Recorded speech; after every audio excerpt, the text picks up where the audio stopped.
Welcome back to Nuparu's workshop for episode 4 of the Toa Factory. A brief announcement here at the beginning. If any of you out there have mocks that you would like to share, specifically mocks in the Toa Mata build, the Mata torso style, if you have anything that you would like to share, please send your mocks to nuparusworkshop23@gmail.com. I'd love to do an episode in the future where I just highlight the different sort of Toa builds that other people have made. So if there's something that you would like to share with the world, if there's a backstory you want to add to it, please add that in the email. If not,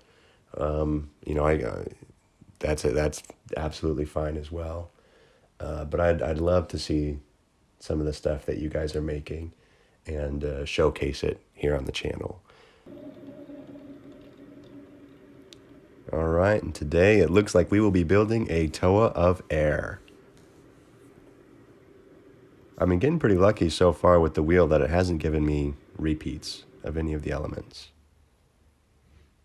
So as you can see here, I am short on green Mata torsos. At the moment, they're all tied up in other builds. I've got these guys who I was working on, part of a different series. I don't quite want to take them apart yet. Maybe there'll be something coming about them at some point in the future. And then I do have these two Toa over here. One of them is just an extra spare Liwa I had. The other one, just some random Toa. But we'll go ahead and scrap Liwa for now, since I've got another one of him already built. Sorry, Liwa. But you're going to a good purpose. You know what? I'll keep some of these axles and gears and whatnot. In honor of Liwa, we'll use those parts to continue with this character. We'll keep that one rotating shoulder as well. This is, however, going to be a female Toa. You know, I say that these hand pieces on the chest make them female. There's really no truth to that. It's just kind of my interpretation of it based on Gali. For the heads, I'm going to take out the eye colors that I've used so far, leaving us with yellow, orange, and pink. So all the warm colors are left. And we'll see which one goes best with this here. I think I will most likely go with the orange eyes, since orange and green, in my opinion, have a nice contrast. So I just recently got this Monkie kit set, mainly because I wanted to use this piece, this sort of wind sword in this kind of jade color. It's a color that I don't have other pieces in, unfortunately. It might be better for me if it were in a bright neon trans green or just like a flat green. But I just love this piece and I really want to use it. So it's going to be the main weapon of our Toa today. And the swirled pattern on it is certainly appropriate for a Toa of Air. But ultimately, I just love this piece and I really wanted to use it. I think there's a story behind the sword as well. I think that the Toa, she forged it on her own, so it's imbued with her own power. That's also why it's a little bit different. The different color of it is, I would say, just it's fused with elemental energy. And she's going to be a swordsman, for sure, a master of the blade. And so it would make sense that she would craft her own weapon, and that it would be a little bit different, and it would be sort of unique compared to other Toa tools. But since I have this strange color here for the weapon, I am going to go with a more neutral color for the limbs. I'm going to go with this dark gray. I think that'll go nicely with it, since we already have one large point of color contrast with that sword. So we'll keep the limbs a more basic color to kind of mellow out the design a little bit.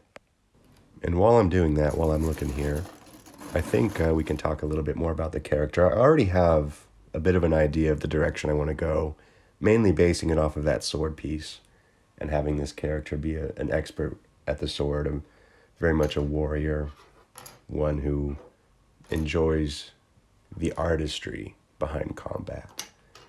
She spends much of her time training and learning. She's learned much of her fighting ability from the animals of the jungle. She has the ferocity of an ash bear and the grace of a gucklebird. But she studies the weapon, and that is her primary focus. So we've got our limbs here. We're going to go with an asymmetrical build, essentially using the same limbs as Liwa, just in different colors. And I haven't explicitly said this before, but the feet, I always just choose the same color as the torso. It's just sort of one of those unspoken rules that I have been following thus far with the Mata builds. So I have something else I want to try here. I remembered I had this piece on the bottom of this top I made a while ago. And it's a bright neon green shield, same design as the shield I used for Pecan. And I'm thinking that maybe I'll just have 3 of the Toa in this team will have shields, and 3 of them won't. Kind of it adds an element of consistency to the team. Unfortunately, the color is super bright, very different from the color of the sword piece. And since I'm not going with the lime green eyes, it doesn't have the consistency it would have if the eyes were that same bright neon green. But I like this idea of using the shield. I won't use one of the blue axle pin connectors because that would be even more color, even more of a rainbow warrior. So I'm going to steal again from Liwa. We'll just take his pin out and we'll attach the shield that way. You know, I said before, I don't mind when colors don't match. I think the disparity between the shield and the sword might get to me a little bit, but we'll see. We'll add a stationary shoulder here with a Technic connector. I could go black, but I think I'm going to go with the light gray, since that'll match more with the gears. And then we'll go with our shoulder axle here. This one will actually be black, since I'm just using the pieces from Liwa, so this will be more consistent. And I've changed my mind. I don't want to go with the light gray. I want to go with the black.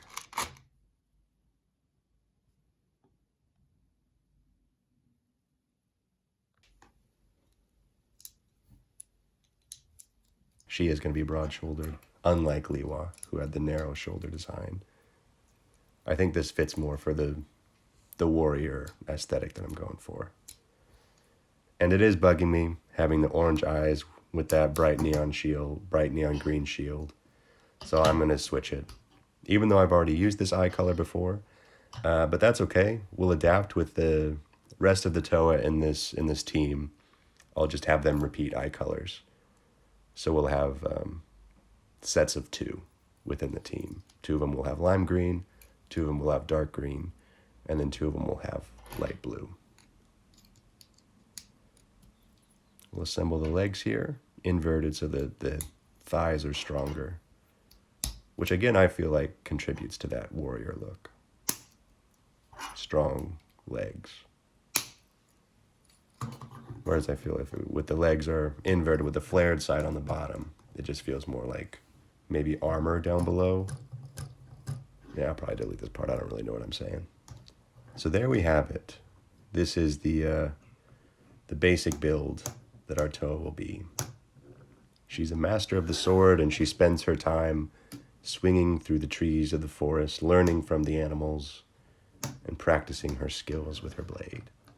And these here are the mask options that I have. I want to match with the gray of the limbs, so we're going to go with all my gray masks here. First up, we have the Rao, which in this case, you know, in the past I've complained about the shape of this mask. The size of it, rather. It's a bit larger, and it's round and smooth and harder to use with certain bionicle textures. In this case, with the shield, it does seem to actually work quite well. And the mask power, I think, also works quite well with the personality that I'm trying to develop with this character. You know, learning from animals, that sort of thing.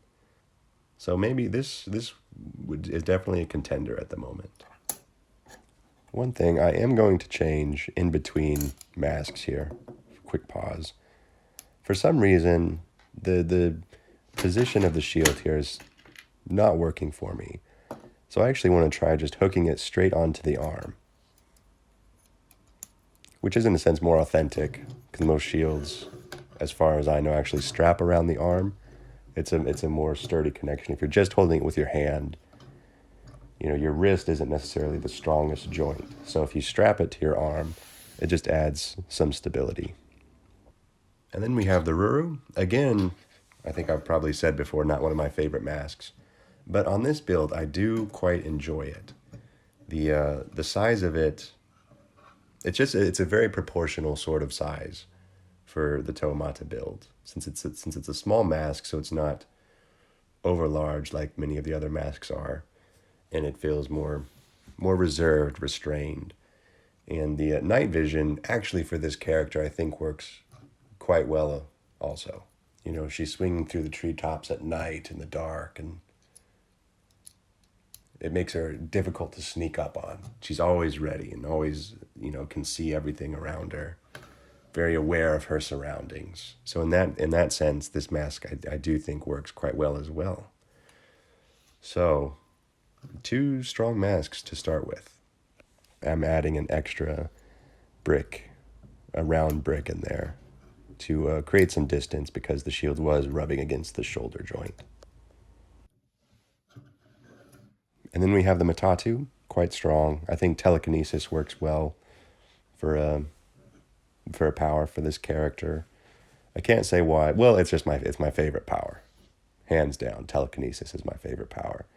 So that's why I always love this one. The shape, I don't know if there's necessarily anything that's working super well or working against it. I have a fairly neutral feeling toward the aesthetic of this mask on this build. And finally, we have the How. This is such a classic mask. It looks good on everything. I've never seen a build that had a How, and I was like, ooh, that mask does not look good on there. Which is probably part of why it is like the prototypical Bionicle mask. It's very universal, while also being quite dramatic with that large mouth, with the kind of the heavy brow, appealing without being bland. However, though, I always have a hesitation about giving a character who already has a shield the mask of shielding, since it just seems a bit redundant. But the winner today, this one might surprise you, is the Ruru. It just works. And it's a mask I don't often use because I'm not in love with it. So I want to give it a chance here. The sort of angry eyes also to me evoke a sort of seriousness, which I would like to have in this build. She is a Toa of Air and does, thus have a sort of lightness to her. But I think the shape of the eyes reflect the sword artist within her, that sort of seriousness, not wanting to be caught off guard, taking things seriously, even though she does see the light side of things. So this is our Toa of Air. Her name, which will be derived from a few different names here, is Kuliko. Ku coming from Maku, Li from Likan, Ko from Kopaka. And I'd like to do something a little bit different here, starting in this episode and hopefully moving forward if I like this format. I'm actually going to create a sort of system here. I don't know if any of you ever had action figures or like Transformers or whatever, where on the box it would actually have like all their stats listed out. I always loved that. It gave you such an idea of what the character is like, what their combat proficiency is like. So I'm gonna do that with the rest of the characters that I build. The stats that I will focus on at first, maybe this list will change, maybe it won't, but it's going to be strength, speed, intelligence, courage, skill, and endurance.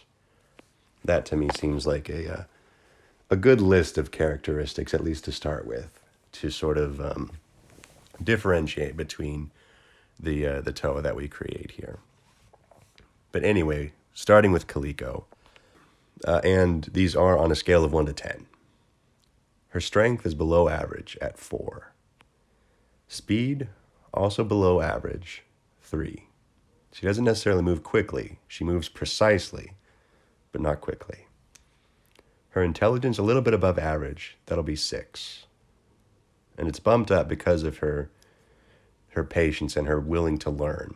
That's primarily where her intelligence comes from. Particularly in matters of strategy and combat. Her courage, also above average at 7. She's very brave.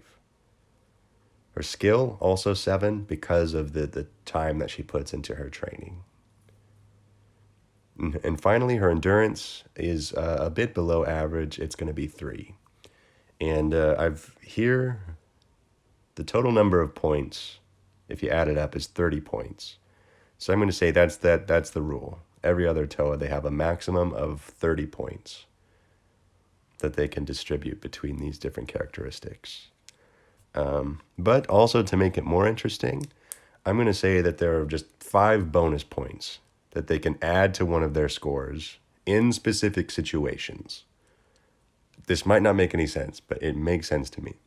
So Kaliko, in the heat of battle, in this specific instance where she's in a fight, and it's a tough fight and she's almost outmatched, then she gets a huge burst of speed to try and overwhelm her opponents. So her speed will be either 3 or 8 in that specific instance when she is almost overwhelmed by an opponent.